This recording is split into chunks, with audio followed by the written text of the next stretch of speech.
Qëndrim, si e mendon këtë pjesë? Po e kuptoj edhe zotrin Gjyseni që i bie që paqja i ka bërë njerëzit arrogant edhe më budallenj përderisa kërkojnë një luftë të tretë botërore.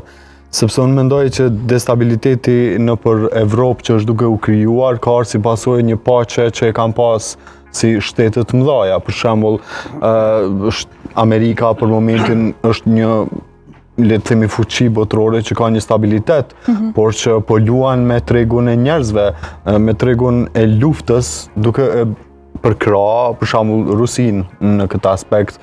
E pam shumë deklarata të ndryshme që ngriti edhe sanksione, ngriti taksat në Kanadë, pastaj bisedat me Ukrainën, nxitën një farlloj jo komoditeti në Evropën juglindore, sepse çka nëse Amerika po u bëj ka me Rusin, tash ku po qëndrojmë ne shtetet e vogla, edhe kjo po e krijon një farlloj parahatie të gjithë shtetet e vogla, mos themi edhe te ne shqiptarët, për shkak që jemi, që tha edhe zotri Gjyseni, jo shumë larg luftës që e kemi kaluar dhe përsëri jemi në rrezik.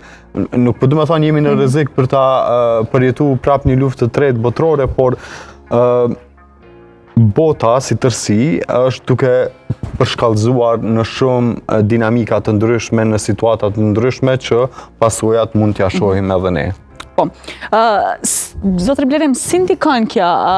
Do thotë këto ngjarje që po i shohim edhe po i dëgjojmë kohë pas kohe në rrjetet tona sociale, në media të ndryshme, këto mbas se themi dinamika që po ndodhin